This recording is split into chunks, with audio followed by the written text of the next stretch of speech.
Business உங்கள் ஏரியாவில் develop ஆகணுமா? இன்றே விளம்பரப்படுத்துங்கள் சென்னை எக்ஸ்பிரஸ் நியூஸ் பேப்பரில்.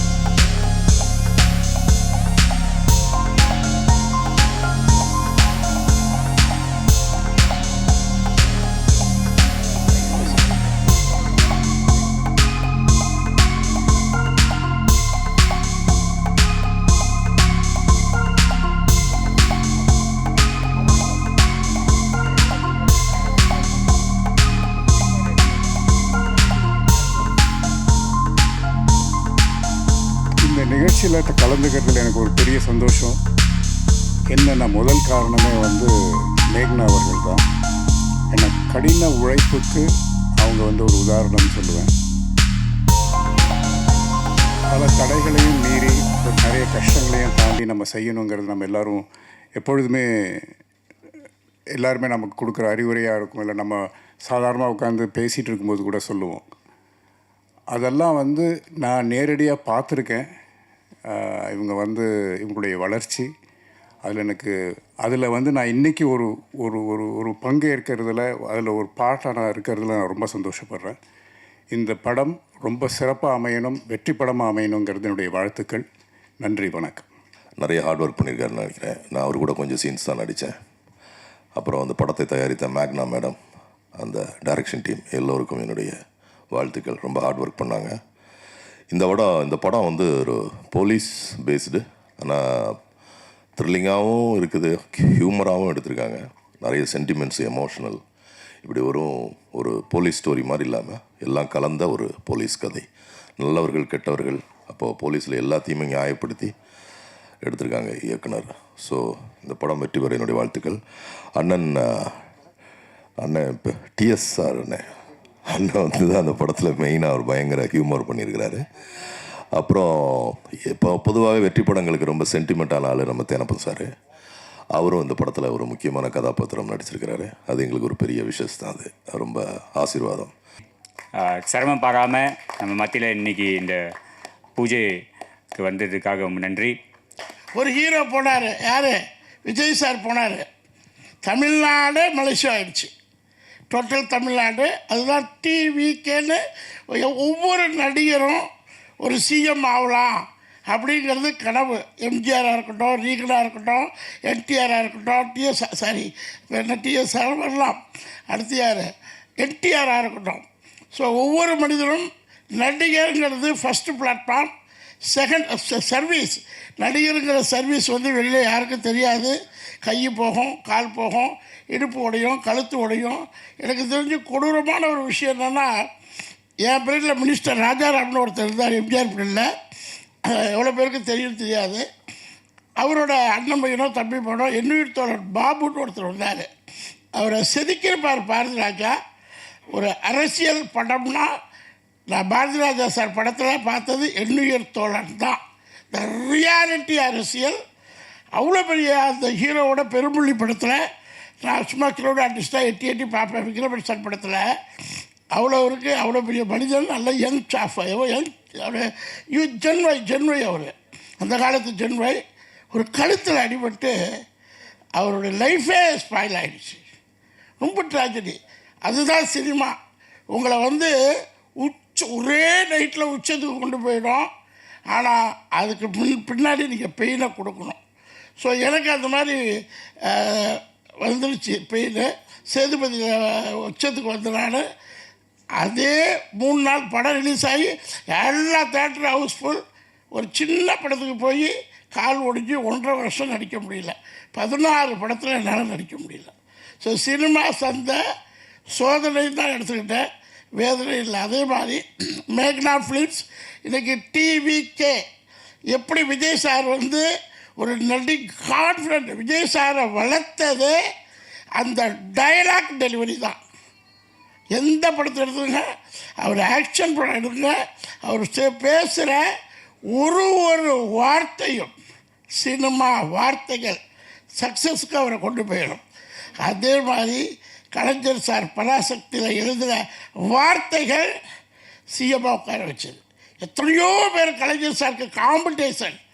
அத்தனை மினிஸ்டர், பாரம்பரிய மினிஸ்டர், ட்ரெடிஷ்னல் பிளா பிளா பிளா பிளா பிளா. ஒரு கதை வரிசனம் எழுதின கருணாநிதி சார் ஜெயித்தார். அதே மாதிரி நான் கிட்டத்தட்ட எம்ஜிஆர் படம் வந்து பார்க்க மாட்டேன். சின்ன பிள்ளைங்கள சிவாஜி சார் படம் தான் கூப்பிட்டு போவாங்க. இப்போ எம்ஜிஆர் படம்னாவே கொஞ்சம் பார்க்கலாமா வேண்டாமா, கொஞ்சம் நல்லாயிருக்கும். எம்ஜிஆரை போல் ஒரு ரசனை வாழ்ந்த நடிகர் இன்னும் பண்ணல. அதனால தான் என் பேர் எம்ஜிஆர், என்டிஆர், டிஎஸ்ஆர். ரசனை வேணும். என்ன ரசனை? மக்கள் ரசனை. ஆண்களாக இருந்தாலும் சரி, பெண்களாக இருந்தாலும் சரி, எம்ஜிஆர் படகோட்டியில் பண்ணியிருப்பார் பாருங்க, அந்த மாதிரி ஒரு ரசனை. அவரும் அந்த கதை வசனங்கள் அந்த வசனங்கள் வந்து நீங்கள் எம்ஜிஆருடைய 80% படங்களில் மக்களாட்சிங்கிற ஒரு இது இருக்கும். ஸோ இதை கொண்டு வந்தது சினிமா தான். ஸோ மேக்னா ப்ரொடக்ஷன்ஸ் வந்து எனக்கு வந்து மேபி நான் 15 வருஷம் ஆகுது. இப்போ 130 படம் ஆயிடுச்சு. கலெக்டர், கமிஷனர், தாசில்தார், பிளா பிளா பிளா பிளா எல்லாமே டாமினேட்டிங் கேரக்டர்ஸ் அமையும் போது மேக்னா ப்ரொடக்ஷனில் நான் ஒரு விவசாயியாக பண்ணேன். விவசாயி ஃபஸ்ட்டு.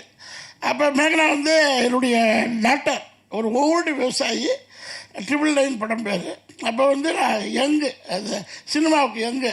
ஒரு 3 லட்சம் பேருக்கு வேலை கொடுத்துட்டு ஒரு 1000 கோடி அதிபர்களை மிரட்டுறது டான் இவர் தான். இந்த டான் பண்ணுற வேலையை நான் திருப்பூரில் பண்ணேன். மிரட்டுறது, உருட்டுறது, பணம் கொடுக்கறது, இதான் என் வேலையே. அந்த மாதிரி வேலை உண்மையிலேயே அவருடைய பிரதிபலிப்பு தான் சினிமாவில் எனக்கு கிடைச்ச இந்த கலெக்டர், டாக்டர், ஜட்ஜி, பிளா பிளா பிளா பிளா. ஸோ இப்படியே போயிட்டு இருக்கும்போது மேக்னா ப்ரொடக்ஷன்ஸ் எனக்கு ஒரு அழைப்பு வந்துச்சு. நீங்கள் கொஞ்சம் ஒரு முக்கியமான லீட் ரோல் பண்ணணும், ஒரு 20 நாள் டைம் ஒதுக்குங்க, நான் படத்தை முடிச்சிடறேன்னாங்க.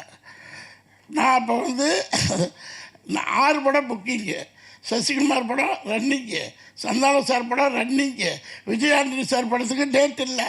இதில் இன்னும் 3 படத்தில் வந்து பேசி வச்சுருக்கிறேன். இப்போ தான் 15 வருஷத்துக்கு அப்புறம் வருது. மேடம் இப்போ டேட் இல்லை, நான் இப்படி படத்தை கட் பண்ணிவிட்டு உங்களுக்கு டேட் கொடுக்குறதா அப்படின்னு. உடனே மேக்னா டீம் என்ன சொன்னாங்க, சார் ஒரே ஒரு நாள் மட்டும் அதில் கட் பண்ணுங்கள், நான் முக்கியமான ஒரு 2 சீனில் போட்டு எடுத்துக்கிறேன்னாங்க. சரி, ஒரு நாள் தானே அப்படின்னு ஒரு நாள் கொஞ்சம் அட்ஜஸ்ட் பண்ணிக்கலாம். இது ஒரு படத்தோட வரலாறு நீங்கள் தெரிஞ்சுக்கணும். ஒரு படம் எப்படி உருவாகுது, என்ன சிரமத்தில் உருவாகுது, அதுக்கு எத்தனை பேரெல்லாம் பாடுபட்டிருக்காங்க, அது வந்து சக்ஸஸை கொண்டே கொடுத்துரும். உதாரணத்துக்கு யூத்து. ஸோ ஒரு நாள் தானே போகலாம்னு அப்போ எனக்கு கொஞ்சம் ஊட்டி போயிட்டு வந்தேன். இது ஆக்சிஜன் பத்தலை, விஜயாண்டனி சார் படத்தை கேன்சல் பண்ணலை, மாற்றி வச்சுக்கங்க அப்படின்ட்டு அவங்களும் ஒத்துக்கிட்டு டோட்டல் ஷூட்டிங்கை சென்னையில் மாற்றி வச்சுட்டாங்க. ஸோ அந்த மாத்திரை ஒரு நாள் சரி நம்மளுடைய மேக்னா டீமுக்கு கொடுப்போம், போய் நடிப்பேன்னு போனால் ஒரே இழப்பு பயங்கரமாக. ஷூட்டிங் வச்சுருக்காரு செங்கல்பட்டில், ஏன்னா இங்கெல்லாம் அவருக்கு லொக்கேஷன் கிடைக்கல. சரி, எனிவே ஒன் டே நடித்தேன். ஒன் டே நடித்து முடிச்சுட்டு வந்தேன். மறுநாளும் மறுபடியும் மேக்னா டீம் சார் இன்னும் ஒரே நாள் கொடுங்க சார், அந்த கண்டினியூட்டியை நாங்கள் ஃபில் பண்ணிடுவோம். தேடப்படும் சார் வராரு, அவர் டேட்டே வாங்க முடியாது, அவரோடு தான் உங்களுக்கு காம்பினேஷன். சரி, இன்னொரு நாள் கொடுத்துட்டேன். சரி, ஒரு நாள் தானே இழப்போடு போயிடலாம் அப்படின்னு. அந்த 2 நாள் முடித்ததுக்கப்புறம் திடீர்னு இந்தியாவில் பூகம்பம் வந்துருச்சு. என்ன பூகம்பம்? கேஸ் இல்லை, பெட்ரோல் இல்லை, இது இல்லை, அது இல்லைன்னு சொன்ன உடனே எல்லா சினிமா கம்பெனியும் டேட்டை தள்ளி போட்டாங்க. சந்தானம் சார் 1 மாதம் தள்ளி போடுது, சசிகுமார் சார் 1 மாதம் தள்ளியாச்சு, அந்த படம் 1 மாதம் தள்ளியாச்சு.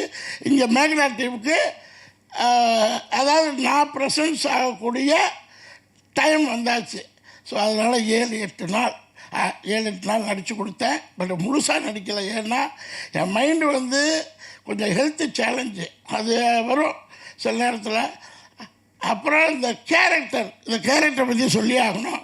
எனக்கு எப்போ பார்த்தாலும் சேதுபதி டைரக்டர் தான் போய் சாரும். இந்த பெருமையெல்லாம் சேதுபதி டைரக்டர் தான் பிளேயர்ஸ்லி போட்டவர். இப்போ இந்த படத்தில் பார்த்திங்கன்னா 6 அடி எல்லாம் இருப்பாங்க, எல்லாமே ஆக்டர்ஸ், மலேசியன் டீம். ஒருத்தர் 6 அடி, ஒருத்தர் 6 அடி, ஒருத்தர் டான், ஒருத்தர் பேரில் சிங்கப்பூர், அப்புறம் எல்லாம் ஹரி, எல்லாம் பார்த்தா 6.5. யார் அந்த படத்தோட ஒரு ஃப்ரேமும் அந்த Siva sir, credit goes to Siva sir. வந்தவுடனே நான் கேட்டேன் மேக்னா இவ்வளோ பெரிய 6 அடி உயரம், 6 அடி உயரத்தை இன்டர்நேஷ்னல் பீப்புளை மலேசியா கொண்டு வந்து இறக்கிருக்கீங்களே, இதுக்கெல்லாம் யார் கேமரா டீம்னு சொல்ல. யார் தெரியுமா? வேல்ராஜ் சாருடைய அசோசியேட் அம்மா நான் வேல்ராஜ் சாரோட நடித்து முடிச்சுட்டேன், யாருன்னு சொல்லுமா அப்படின்னு. அவனே கொண்டு போய் காரில் உட்கார வச்சுட்டாங்க. ஒரு மணி நேரம் நடிக்கலை. அப்புறம் நைஸாக நான் எந்திரிச்சு வந்து பார்த்தேன், இவர் நடிகராச்சே, இவர் இப்படி கேமரா பண்ணார் அப்படின்னா. இல்லை சார், அவரோட ஒர்க் பண்ணவங்கள்ட்ட ஃபோன் பண்ணி கேட்டேன், அவர் நடிக்கவும் செய்வார், வில்லனா கேமராவும் பண்ணுவார், ரொம்ப த பெஸ்ட் அப்படின்னு. என் ஃப்ரெண்டு அவரும் 10 கோடி ரூபாய் படம் பண்ணிட்டு இருக்காரு. ஸோ அப்படி ட்ராவல் பண்ண ஆரம்பித்தோம். அப்புறம் மேலாட்ட சொன்னேன், அம்மா அது போலீஸ் கேரக்டரு எனக்கு இது ஒத்துறாதுமா, பெல்ட்டு குத்தும், வயிறு வேறு தொப்பை, பெல்ட்டு குத்தும். இதில் நான் இருக்கிறதே 4 அடி, அதில் 1/2 அடி பெல்ட்டு வரும். அது இடுப்பில் குத்துடுச்சுன்னா டைலாக் வாயிலேருந்து வராது ஒன்று. அடுத்து ஷூ வந்துச்சுன்னா போட்டுட்டு போலீஸு, அது ஐஜி கலெக்டர் இந்த மாதிரி பெரிய பதவிகள் கொடுத்தா உட்காந்துக்கிட்டே வாயடிச்சிட்டு வந்துடலாம் டைலாக் டெலிவரியில். ஆனால் இந்த ஓடுன்னு பாருங்க கான்ஸ்டபிள், இந்த ஓடுற கான்ஸ்டபிள் அந்த ஷூ தடுக்கி நான் குப்புற விழுந்துருவேன்னு ஒரு பயம். ஏற்கனவே காலை விழுந்தாச்சு. நிறைய ஆர்டிஸ்ட் வந்து அடி தடி போராடி போர்க்களம், சினிமாங்கிறது எவ்வளோ புகழ் வருதுன்னு நீங்கள் நினைக்கிறீங்களோ பின்னாடி ஒரு போர்க்களம் இருக்குது. உழுந்து ஒரு படத்தில் மாட்டிக்கிட்டேன் தெரியாதனமாக போய், சார் போலீஸ் எல்லாம் வேண்டாம் சார். 30 நாள் போலீஸ் கிடைக்கும், ஜட்ஜு 1 நாள் தான் கிடைக்கும்பாங்க. பரவாயில்ல ஜட்ஜே கொடுங்க, எனக்கு போலீஸ் முக்கியம் இல்லை, உயிர் தான் முக்கியம் அப்படின்னு. அப்புறம் மேனாட்ட வந்து சொன்னேன், அம்மா எனக்கு பெல்ட்டு குத்தும், அப்புறம் நீ யூனிஃபார்ம்லாம் போட்டோம்னா எனக்கு அந்த ஷூவெல்லாம் பண்ண முடியாது, ஏன்னா மேலே யூனிஃபார்ம் போட்டு ஷூ போடலன்னு வச்சுக்க பிரச்சனை ஆகிடுமா, டிகினிட்டி பாதிக்கப்படும். நீ வேறு எல்லாம் ஆல்ரெடி ஃபாரினர்ஸாக போட்டிருக்கிற, ஃபாரினர்ஸில் தமிழ் என்ஆர்ஐஸாக போட்டிருக்கிற, இப்போ இவங்கள வச்சு எப்படி என்னை மேட்ச் பண்ண போகிறேன்னு. உடனே மேக்னா டீம் என்ன சொன்னாங்கன்னா, அண்ணா நீங்கள் பெல்ட்டு கட்ட வேண்டாம். ஓகே, அப்போ பாதி சந்தோஷம் வந்துச்சு. ஷூ அண்ணா நீங்கள் ஒரு பிளாக் ஷூ மட்டும் போட்டுக்கங்க. ஓகே, ஷர்ட்ஸ் எல்லாம் என்கிட்ட ஆல்ரெடி இருக்குது. இந்த ஆஃபீஸர்ஸ்க்காகவே நான் தான் சொன்னேனே, நான் இதுவரையிலும் சினிமாவில் சம்பாதிச்ச பணம் அதை விட 4 மடங்கு சினிமாவுக்கு மை ஓன் மணியில் ட்ரெஸ் எடுத்து வச்சுருக்கிறேன். என்னுடைய ஆமாம் ஓன் மணி. இதுவரை நான் 15 ஆண்டு காலங்கள் எவ்வளோ சம்பாதிச்சனோ அதை விட சினிமாவுக்காக மை ஓன் காஸ்டியூம் எடுப்பேன். ஏன்னா எனக்கு கொடுத்த கேரக்டர்ஸ் அப்படி கலெக்டர், கமிஷனர், தாசில்தார், பிளா பிளா பிளா பிளா. அப்போ ட்ரெஸ் கோடு நானே எடுத்து வச்சுருக்கேன். கவரிங் நகை ஒரு 3 to 4 லட்ச ரூபாய்க்கு எடுத்துருவேன். என் ஒய்ஃபு அது எடுத்தால் எடுத்துக்க, தங்க நகை எடுக்கும்பாங்க. தங்க நகை எடுத்தால் ஒத்த செயின் இருக்குமா, இது இப்படி போடுறதுக்குள்ள சித்தாண்டிக்காக போக வேண்டாமா அப்படிமே. அதோட பெனிஃபிட்டெல்லாம் நான் அடைஞ்சிட்டேன். இந்த 130 படத்தில் எனக்கு கிடைச்ச அந்த பிராண்ட் வேல்யூ, நான் எடுத்த ட்ரெஸ்ஸை விட, காஸ்டியூமை விட, அசசரிஸை விட, விற்க விட 10,000 மடங்கு பேர் புகழ். இது சினிமாக்காரங்களுக்கு நான் ஹம்பிள் ரெக்வெஸ்ட்டாக வைக்கிறேன். சினிமா வந்து டாக்டரை விட, கலெக்டரை விட, கமிஷனரை விட, இன்னும் என்ன பதவி இருக்குது, கவர்மெண்ட் ப்ரொஃபஷனல்ஸை விட, பிஸ்னஸ்மேன் விட உங்களுக்கு இன்கம் கொடுக்கும். அதுக்கு நானே உதாரணம். ஸோ அப்படி தான் நான் இந்த படத்துலையும் ஒரு 15-20 காஸ்டியூம்ஸு. திடீர்னு செக்குடு சட்டை கேட்டார். செக்குடு போட்டால் ஹைட் வேணும், மறுபடியும் இவர் கேட்குறாங்களே மேக்னாட்டியம்னு என் ஒய்ஃபோட தகராறு பண்ணி இப்போயோ பெங்களூரில் 5000 ரூபா ஷர்ட்டு 500 ரூபாய்க்கு கிடைச்சா வாங்கி போட்டுருவேன்.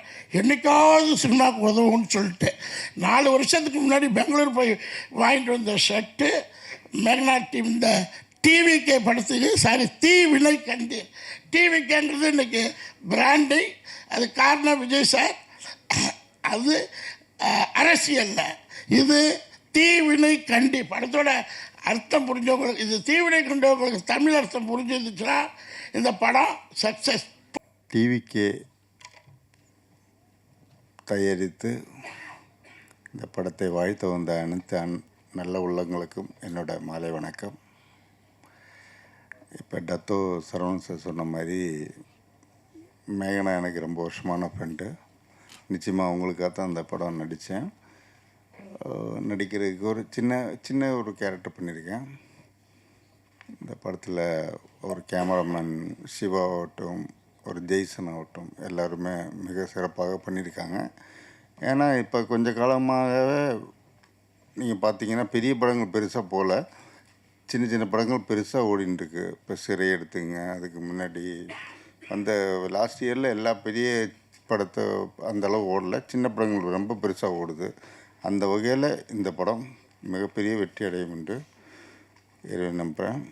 இவர் நம்ம மூணார் ரமேஷ் மிக ராசியான ஒரு நடிகர், டிகேஎஸ், அவர் நடித்த எல்லா படமும் பெரிய ஹிட்டு. அதனால் எல்லா அம்சமும் இந்த படத்தில் சேர்ந்து வந்திருக்கு. அதனால் எல்லாருக்கும் மிகப்பெரிய வெற்றி படமாக அமைஞ்சு இது மூலமாக எல்லாருக்கும் ஒரு நல்ல ஃப்யூச்சர் அமையணும் என்று வேண்டி விடைபெறுகிறேன். நன்றி, வணக்கம். இடம் பிடித்துள்ளார் நம் மேக்னா. கலைத்துறையில் பல அவதாரங்களை கொண்டு கதாநாயகியாகவும் இசையமைப்பாளராகவும் தயாரிப்பாளராகவும் மற்றும் இயக்குநராகவும் இப்படி பல பரிமாணங்களில் சகலகலா வள்ளியாக பணியாற்றுகிறார்.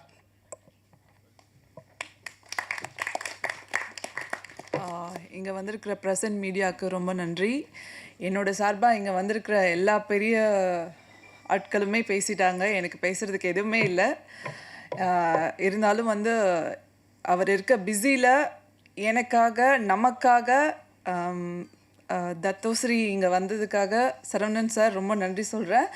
அண்டு நம்மளோட படத்தோட டீமுக்காகவும் நான் ரொம்ப நன்றி சொல்கிறேன். இங்கே வந்து எல்லாருமே ஒரு ஃபேமிலி மாதிரி தான் நாங்கள் ஒர்க் பண்ணியிருக்கோம். கேமராமேன் சாராக இருக்கட்டும், அவர் வந்து ரொம்ப சப்போர்ட்டிவாக வந்து எல்லாமே பண்ணி கொடுத்துருக்காங்க. புது ஆர்டிஸ்ட் கிட்ட எப்படியெல்லாம் வேலை வாங்கணும் அப்படின்றது வந்து அவர் ரொம்பவே நல்லா ஒர்க் பண்ணியிருக்காங்க. எல்லாருக்கும் ரொம்ப தேங்க்ஸ், நன்றி.